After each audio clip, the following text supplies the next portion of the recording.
الرحمن الرحيم ومن أعرض عن ذكري فإن له معيشة ضنكا ونحشره يوم القيامة أعمى قال رب لم حشرتني أعمى وقد كنت بصيرا قال كذلك أتتك آياتنا فنسيتها وكذلك اليوم تنسى. Dan barang siapa yang berpaling dari mengingatku, maka sungguh dia akan menjalani kehidupan yang sempit. Dan kami akan mengumpulkannya pada hari kiamat dalam keadaan buta. Ia bertanya, ya Tuhanku, mengapa engkau kumpulkan aku dalam keadaan buta, padahal dulu di dunia aku dapat melihat? Allah berfirman, demikianlah. Dahulu di dunia telah datang kepadamu ayat-ayat kami dan kamu mengabaikannya, maka pada hari ini kamu pun diabaikan. Teman-teman yang dirahmati Allah Subhanahu wa taala, satu hari Rasulullah SAW pernah menasihati para sahabat dengan satu kalimat pertanyaan. Nabi bertanya, ala unabbiukum bi khairi a'malikum wa azkaha 'inda malikikum wa arfa'iha fi darajatikum wa khairil lakum min infaqiz zahabi wal fiddah wa khairil lakum min an talqaw aduwakum fatadribu a'naqahum wa yadribu a'naqakum. Kata Nabi, wahai sahabat-sahabat, maukah kalian aku sampaikan amal yang paling baik untuk kalian? Amal di sini pekerjaan, amal di sini perbuatan, amal di sini perkataan, semua yang berkaitan dengan aktivitas, baik itu lisan, kemudian berpikir, kemudian merasa, kemudian berbuat, kemudian berjalan, semuanya. Ala ukhbirukum bi khairi a'malikum, maukah kalian aku gambarkan, aku jelaskan, aku beritakan khairi a'malikum, amalan yang paling baik. Yang bisa kalian lakukan dengan lisan, maka menjadi lisan terbaik. Kalau kalian melakukannya dengan pikiran, maka itu menjadi pemikiran terbaik. Kalau kalian melakukannya dengan perasaan, maka itulah perasaan yang paling baik. Kalau kalian melakukannya dengan tangan, maka itulah perbuatan yang paling baik. Kalau kalian melakukannya dengan kaki, maka itulah perjalanan yang paling baik. Ala ukhbirukum bi khairi a'malikum, tahukah kalian amalan apa yang paling baik untuk kalian? Wa azkaha 'inda malikikum, dan di sisi Allah amalan itu adalah amalan yang paling suci. Arti yang paling suci tidak mungkin ditolak. Kadang-kadang kita berbuat sesuatu, ada yang diterima, ada yang ditolak ya. Karena innallaha thayyibun la yaqbalu illa thayyiba. Allah itu maha suci dan tidak menerima kecuali yang suci. Kadang-kadang kita mengucapkan kalimat sekian ratus kata, sebagian besarnya ditolak, hanya sebagian kecil saja diterima. Tapi amalan ini semuanya diterima. Kenapa? Wa azkaha 'inda malikikum, karena semuanya suci. Dan dia menjadi amal yang paling tinggi mengangkat derajat seseorang. Jadi kalau kita ngerasa hidup kita nih sering diremehin orang, kalau kita tuh ngerasa kita tuh joker banget ya, tahu banget rasanya diremehin, dicela, dihina, nggak dianggap, apalagi dicuekin, dan seterusnya, perlakuan-perlakuan merendahkan dari manusia, dan kita ingin dihargai nih. Kita pengen dimuliakan, kita pengen dianggap sama orang lain, sama teman kita, sama geng kita, sama masyarakat. Maka kata Nabi, wa arfa'iha fi darajatikum. Amal ini paling tinggi mengangkat derajat kalian. Sehingga siapa yang mengerjakan amal ini, maka insya Allah dia akan menjadi orang yang sangat mulia, orang yang sangat dihargai, orang yang sangat dikagumi, orang yang sangat disegani. Arfa'iha fi darajatikum wa khairin lakum min infaqiz zahabi wal fiddah. Ini lebih dahsyat lagi. Amalan ini lebih baik daripada kalian menginfakkan emas dan perak. lebih baik daripada menginfakkan emas dan perak. Siapa di antara kita yang pernah sedekah emas 1 kilo? Gak ada yang pernah, termasuk yang nanya. Mana pernah kita sedekah emas 1 kilo? Yang seharga sekarang berapa sekilo emas? Gak jualan Ustaz. Berapa? Kurang lebih 700 juta? 600 ya? 600-an juta. Ternyata ada pedagang emas di belakang. Sekarang harga 1 kilo emas 600-an juta misalnya. Siapa dari kita yang pernah berinfak 600 juta dan itu berkali-kali dalam 1 hari? Bukan berkali-kali dalam setahun, berkali-kali dalam 1 hari. 1 kilo. Tersiang, 1 kilo. Sore infak 1 kilo. Malam mau tidur 1 kilo lagi. Sehari 5 kilo. Dan bahkan bisa puluhan kilo, ratusan kilo. Sehingga Nabi mengatakan wa khairil lakum min infaqiz zahabi wal fiddah. Lebih baik bagi kalian, bukan sama, lebih baik daripada berinfak dengan emas dan perak. Makanya Nabi mengatakan khairi a'malikum, sebaik-baik amal, sebaik-baik perbuatan. Wa khairil lakum, ini ada yang lebih dahsyat lagi. Wa khairil lakum min antalqau aduwakum fatadribu a'naqahum wa yadribu a'naqakum. Lebih baik bagi kalian daripada kalian pergi berperang untuk menghadapi musuh-musuh kalian, menghadapi musuh-musuh Allah, menghadapi orang-orang yang kufar. Lebih baik daripada kalian berjihad, lalu kalian bertemu dengan musuh kalian, fatadribu a'naqahum, sehingga kalian menebas batang leher mereka, au yadribu a'naqahum, atau mereka yang akan menebas batang leher kalian. Apa maksudnya? Lebih baik daripada jihad dengan 2 kemungkinan. 1, menang dalam peperangan.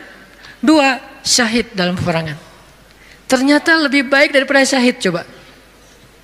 Fatadribu a'naqahum wa yadribu a'naqakum. Kalian membunuh mereka atau mereka akan membunuh kalian. Ada 2 kemungkinan dalam peperangan kan? Kalau enggak menang seperti perang Badar, perang Ahzab dan yang lain-lainnya, atau kalian akan terbunuh dalam peperangan itu sebagai syuhada. Dan ini khairun, lebih baik daripada itu semua.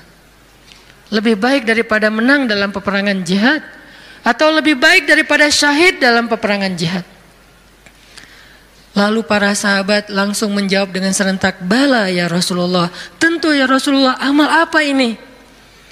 Kok dia bisa lebih baik dari semua perbuatan kami? Dia lebih disukai oleh Allah, dia lebih tinggi derajat bagi yang melakukannya, dia lebih berharga daripada emas dan perak, dia lebih berharga, lebih mulia daripada menang dalam medan jihad, bahkan dia lebih istimewa daripada syahid dalam peperangan membela agama Allah. Bala ya Rasul, tentu ya Rasul, apa amalan yang istimewa ini? Nabi mengatakan zikrullahi ta'ala, zikir kepada Allah subhanahu wa ta'ala. Ternyata sebegitu gampangnya, sehingga Allah subhanahu wa ta'ala berkali-kali nanya kepada kita di surat Ar-Rahman, fabi ayyi ala'i rabbikuma tukadziban, nikmat Tuhanmu yang mana yang kamu dustakan? Allah sudah memudahkan kalian dengan segala macam kebaikan untuk mendapatkan pahala, mendapatkan ridha Allah, mendapatkan ampunan Allah, yang puncaknya mendapatkan surga Allah Subhanahu wa taala. Udah banyak dan Allah mudahkan. Pengen masuk surga? Mudah. Pengen diampunin semua dosa sampai dari sejak kita balik, yang kita sering berbuat dosa awal-awal kita balik itu yang paling gede apa? Ninggalin sholat ya. Karena kita baru sadar sholat kan akhir-akhir ini. Padahal kewajiban kita sholat itu udah di usia 10 tahun. Yang kata Nabi kalau nggak sholat disuruh pukul anak usia 10 tahun. Artinya ada ketegasan dalam pelaksanaan sholat di usia 10 tahun. Usia 11 tahun, 12 tahun kita masih kelas 5, kelas 6 SD, kita sering banget ninggalin sholat. Gimana caranya sholat yang begitu besar pahala atau begitu besar dosanya kalau ditinggalkan bisa dihapuskan oleh Allah? Apakah kita harus jungkir balik sholat yang sebanyak-banyaknya? Nggak mudah bagi Allah. Ternyata semua kebaikan di sisi Allah itu Allah beri dengan cara mudah. Bahasanya Ar-Rahman, pemurah, dimurahin sama Allah. Allah murahin.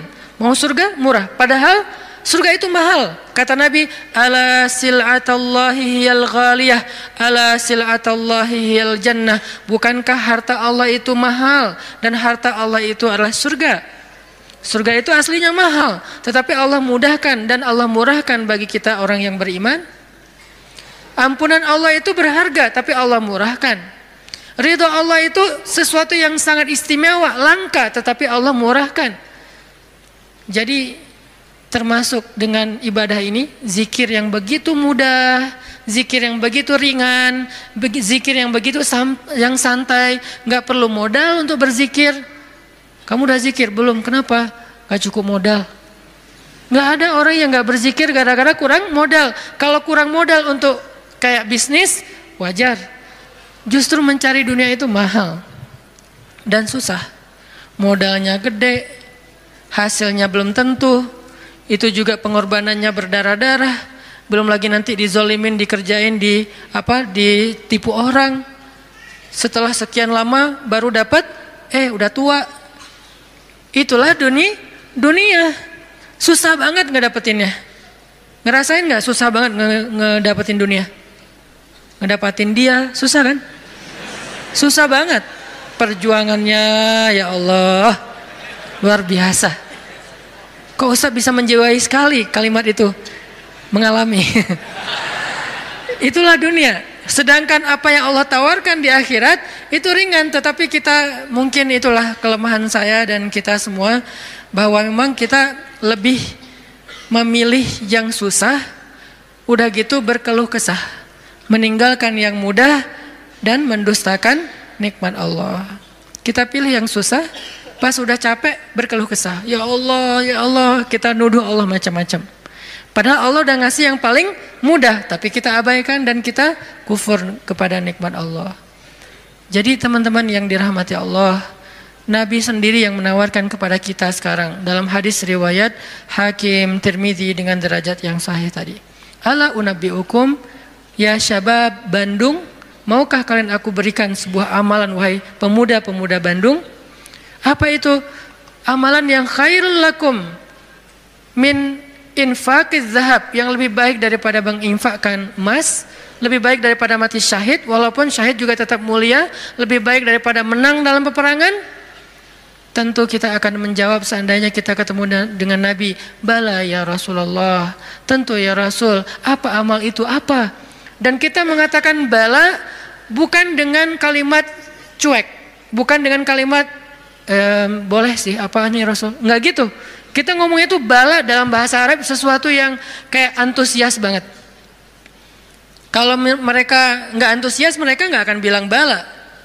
Mereka bilang bala ya Rasulullah, artinya antusias. Sehingga kita menjiwai hadis ini, walaupun kalimat hadis ini nggak terlalu panjang, cuma satu kalimat pendek yang kalau dibaca kurang dari 5 menit selesai. Tapi menjiwainya, memahaminya itu butuh waktu sampai kita bisa benar-benar senang dengan nasihat dari Nabi ini. Bukankah banyak orang cari nasihat jauh-jauh ya? Sekarang yang ngasih nasihat Nabi langsung. Sehingga kita mengatakan, bala ya Rasul, apa itu ya Rasul, apa amalan itu? Saya pengen dapat semua kebaikan yang Nabi katakan tadi. Lebih dari ini, lebih dari ini, lebih dari ini. Dan Allah sangat suka dengan amal itu. Otomatis Allah suka dengan orang yang beramalnya. Zikrullah, kata Nabi, mengingat Allah, berzikir kepada Allah. Makanya itulah kenapa Allah Subhanahu wa taala berfirman di surat Al-Ahzab yang tadi kita baca. Ya ayyuhalladzina amanu uzkurullaha dzikran katsira wasabbihuhu bukratan wa asila.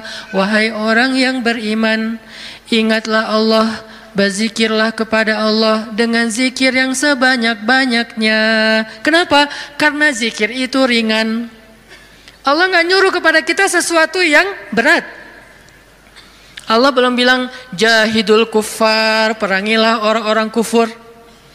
Allah baru mengatakan anfiqu min amwalikum, sedekahkan harta kalian, min amwalikum, sebagian dari harta kalian. Enggak.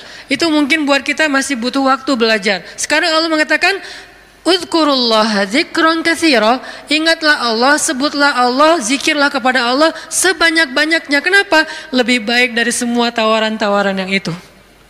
Allah kalau nawarin kita untuk jihad, kemungkinan besar kita akan mencari-cari alasan. Dan orang yang mencari-cari alasan dari kewajiban berjihad apabila sudah wajib, maka dia udah jelas sifat kemunafikannya. Baca nanti di ayat-ayat tentang jihad, surat At-Taubah, surat Al-Anfal, termasuk surat Al-Ahzab. Ada banyak cerita-cerita tentang jihadnya Nabi. Dan sebagian besar orang yang menolak atau mencari alasan untuk enggak ikut sama Nabi, itu tuh dah pasti terlihat jelas kemunafikan pada diri mereka. Sehingga Allah menggolongkan mereka termasuk orang munafik. Allah marah kepada mereka sehingga menyebutkan dengan kalimat kabura maqtan indallah. Allah marah sekali dengan kata-kata mereka. Di dalam surat yang lain dikatakan mereka itu termasuk orang-orang yang pendusta. Mereka bilang inna buyutana aurah, rumah kami sedang ada banyak masalah ya Rasul, mohon maaf kali ini nggak bisa ikut. Yang lain mengatakan anak saya sakit ya Rasul, maaf nggak bisa ikut. Yang lain mengatakan saya kurang enak badan ya Rasul, maaf nggak bisa ikut. Semua alasan yang mereka katakan, Nabi hanya bilang ya sudah, ya sudah, ya sudah. Tapi Allah mengatakan aku tahu isi hati mereka dan mereka orang munafik. Berat soalnya perintah jihad itu berat. Alhamdulillah kita di Indonesia nggak ada kewajiban berjihad, soalnya penjajah kita sudah pergi dan diusir oleh para pahlawan kita. Coba kita masih hidup di zaman Belanda atau Jepang atau Portugis, maka kita semuanya wajib berjihad membela tanah air. Alhamdulillah udah merdeka, jadi kewajibannya bukan lagi jihad, lebih ringan dikit, dakwah. Tidak perlu mengangkat senjata, cukup kita mengajak kepada kebaikan. Karena seandainya perintah jihad itu muncul di tengah-tengah kita sekarang, kemungkinan besar kita akan mencari 1001 alasan. Ada alasannya saya masih kuliah lah, ada yang alasannya saya belum nikah lah.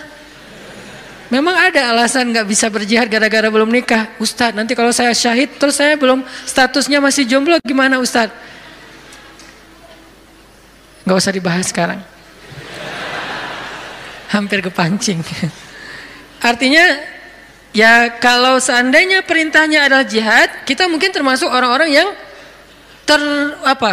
anulir di awal waktu, udah langsung dicoret, nggak masuk. Kalaupun kita mau, tetap nggak diizinkan. Kenapa? Nggak cukup syarat. Pegang senjata nggak pernah, baru jalan 100 meter udah ngos-ngosan, nggak makan sehari udah lemes. Ya, gimana mau jihad? Padahal jihad itu fisiknya luar biasa, nggak tidur berhari-hari, apalagi ya tanya aja ke teman-teman dari militer lah, latihan aja udah seberat itu, gimana menghadapi musuh. Kita mau berangkat pun nggak diizinkan karena nggak memenuhi syarat. Itu perintah jihad. Ternyata ada yang lebih baik daripada jihad, zikrullah. Perintah berinfak. Kata Allah, berinfaklah dengan harta terbaik. Lan tanalul birra, tidaklah sempurna kebaikan kalian hatta tunfiqu mimma tuhibbun, sampai kalian berinfak dengan harta yang paling kalian cintai. Langsung kita ingat, harta yang paling saya cintai. Udah belum kita berinfak dengan harta yang paling kita cintai? Ada yang baru beli mobil sebulan yang lalu, ini yang paling saya cintai. Anak masuk ke mobil, awas sendal, sepatu. Nggak boleh kotor mobilnya. Cewek baru beli misalnya kosmetik, infak kosmetik. Atau baru beli rumah dikasih sama suaminya, rumah baru banget, baru naik ke sofa, jangan ini kotor, sofanya dijaga nggak boleh kotor. Apalagi kita baru beli sesuatu yang paling berharga buat kita, harta yang sifatnya materi. Maka kata Allah, tidak sempurna infak kita sampai kita pernah, walaupun gak apa-apa, gak usah sering-sering, pernah menginfakkan harta yang paling kita cintai. Berat pasti, karena infak kita itu baru harta yang sisa. Kelebihan harta, bahasa lembutnya. Kalau bahasa vulgarnya, sisa. Infak makanan, sisa. Infak pakaian, sisa, giveaway. Apalagi infak uang sisa, receh. Jadi infak kita tuh masih infak sisa. Baik Ustaz, baik, tetapi belum sempurna. Karena ada derajat, ada tingkatan-tingkatan. Ada yang menginfakkan harta yang lebih, oke, sisa. Ada yang menginfakkan setengah hartanya. Ada yang menginfakkan yang paling dia cintai. Ada yang menginfakkan seluruh hartanya, yaitu Abu Bakar As-Siddiq. Kita level yang paling mencintai, yang paling dicintai aja belum sanggup. Lalu Nabi mengatakan, mau nggak kalian aku tawarkan yang lebih baik daripada infak harta yang paling kalian cintai? Lebih baik daripada memberikan mobil kesayangan kalian. Lebih baik daripada memberikan pakaian kesukaan kalian. Lebih baik daripada, saya kadang-kadang diminta kupluk aja. Ada teman-teman di luar kota misalnya, pas saya datang, Ustadz boleh minta kupluk Ustadz? Aduh ini warna kesukaan saya. Baru kupluk yang warna kesukaan aja kayak berat mau ngasih, hijau dan abu. Pernah dulu karena gak bisa nolak, dia udah baik banget sama saya. Sampai sekarang saya ingat-ingat, itu topi ya, sukaan saya banget tuh. Sampai sekarang diingat-ingat. Kalau ketemu dia saya langsung nyari, dia kok gak dipakai sih topinya, balikin dong kalau gak dipakai gitu kan ya. Saking kayak emang kesukaan saya banget, itu aja gak bisa, padahal murah loh. Masih hitungan puluhan ribu atau ratusan ribu.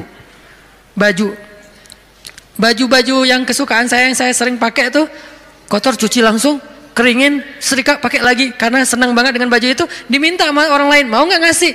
Kayak masih berat. Nabi itu pernah dimintain baju yang beliau suka banget, diberikan oleh Raja Khorasan. Beliau pakai baju itu kayak sweater, karena baju musim dingin, beliau pakai kayak sweater gitu, keluar rumah, tiba-tiba kata seorang laki-laki di jalan, ya Muhammad bajunya bagus banget, boleh minta nggak? Orang Badui, terlalu jelas ngomongnya, to the point. Muhammad tuh bajunya bagus banget, boleh minta enggak? Nabi langsung senyum, kamu suka? Ya, langsung dibuka sama Nabi, dikasih. Nabi pulang dalam keadaan gak pakai baju. Coba, dingin-dingin. Gak ada alasan, aduh saya lagi gak pakai daleman, dingin nih. Gimana ya? Enggak pakai alasan, langsung ngasih. Nabi emang udah paling sempurna lah, udah gak usah dibandingkan. Jadi kalau bicara infak yang paling disukai, Nabi itu udah lewat lah.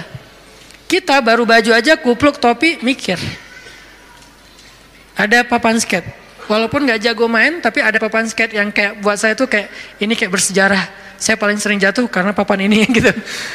Terus kalau ada yang Ustadz mau nggak giveaway papan skate untuk donasi atau apa, itu masih mikir lama. Ya udah deh, yang ini aja deh. Ada 3 misalnya, ngasih yang jarang dipakai, masih gitu coba. Nah sekarang Nabi bilang, mau nggak aku tawarin sesuatu yang lebih istimewa daripada kamu berinfak dengan semua barang kesukaan kamu, koleksi kesukaan kamu. Ternyata ada yang lebih istimewa. Apalagi? Infak, jihad, syahid, dan yang lain-lainnya. Nabi mengatakan, mau nggak yang lebih baik dari semua amal kalian? Tahajud, amal itu jamak. Tahajud, puasa Senin Kamis, infak, jihad, tilawah, dan seterusnya. Apa ya Rasul? Zikrullah. Ternyata kita kira jawabannya bakal amal yang susah, amal yang berat, amal yang langka orang bisa ngelakuin. Ternyata amal yang ringan banget, amal yang sepele banget. Tetapi itulah bukti bahwa Allah Rahman, Allah Maha Pemurah, Allah gak mau menyusahkan hambanya. Makanya berulang kali saya katakan ayat yuridullahu bikumul yusra wala yuridu bikumul usr. Allah tuh memang pengen mudahin kalian. Allah tuh gak suka menyusahkan kalian. Kita sendiri aja yang nyari kesusahan. Kita sendiri yang nyari ribet. Allah tuh carinya yang mudah-mudah aja buat kita. La yukallifullahu nafsan illa usaha. Salat gak bisa berdiri, duduk, gak bisa duduk, berbaring, gak bisa tepat waktu, dijamak, buru-buru, dikosor, lupa, dikodok, tapi jangan istiqomah. Setiap hari kodok subuh. Nah ini istiqomah. Ini artinya teman-teman, Allah tuh pengen memudahkan kita zikir. Tapi jangan mentang-mentang Allah memudahkan kebaikan untuk kita, lantas kebaikan itu jadi bernilai murah bagi kita. Enggak. Sesuatu yang mudah di sisi Allah tidak selalu murah. Itu kan mindset manusia ya. Yang mudah itu jadi murah kan? Yang susah itu jadi berharga mahal, yang langka makin mahal, makin langka makin mahal. Allah nggak kayak gitu. Matematika Allah bukan makin langka makin mahal. Justru makin dekat kepada Allah, walaupun itu mudah, maka itu makin mahal. Sekedar mengatakan Masya Allah, itu tuh mahal banget. Sekedar mengatakan Bismillah, itu tuh mahal banget. Tapi mudah Ustadz, semua orang bisa lakuin. Nggak apa-apa. Karena ketika dia melakukan itu nggak akan mengurangi hak kita. Itulah bedanya dunia dengan akhirat. Dunia kalau orang dapat, bagian kita berkurang. Akhirat orang dapat, bagian kita sama sekali tidak terganggu. Malah kalau orang dapatnya lewat kita, bagian kita bertambah. Kalau dunia susah hitung-hitungan kayak gini, karena memang kecil, direbutin rame-rame. Akhirat itu besar, direbutin sedikitan. Kata ulama, dunia itu nikmat yang sedikit, direbutin rame-rame.